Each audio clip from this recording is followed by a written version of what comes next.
Swedish engineering company Sandvik says the global transition to sustainability faces a major challenge. While technologies such as electric vehicles, wind turbines, and solar panels depend on clean materials, the demand for materials like copper, nickel, and lithium is rapidly outpacing supply. To draw attention to the source of these essential resources, Sandvik has introduced the Enimon, or no-mine car. More than 90% of an average EV's components originate from mined materials, but the Enimon is built entirely without metal or minerals. If you didn't catch it, Enimon is no mine, spelled backwards. The transparent vehicle is designed to serve as a powerful symbol of what a world without mining would look like. A world filled with cars that consist of 4 tires and little else. As Sandvik puts it, a future without mining isn't the future. The model lacks every characteristic that makes a car operational, underscoring the company's message about the indispensable role of mined materials in modern life. For example, modern electric vehicles require 6 times more mineral input than conventional cars,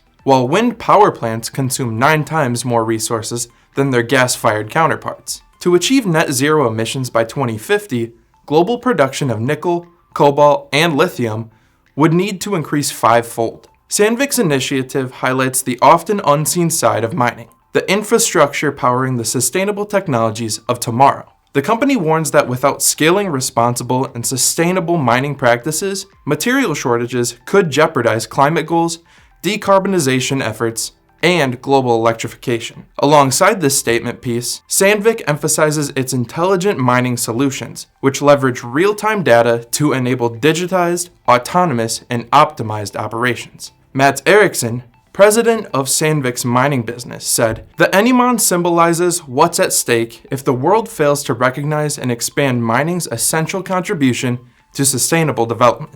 Now on display at the National Museum of Science and Technology in Stockholm, the Enimon offers a thought-provoking glimpse into a future without critical materials, and the need to ensure that future never becomes a reality. I'm Devin Verbsky, and this is Manufacturing Now.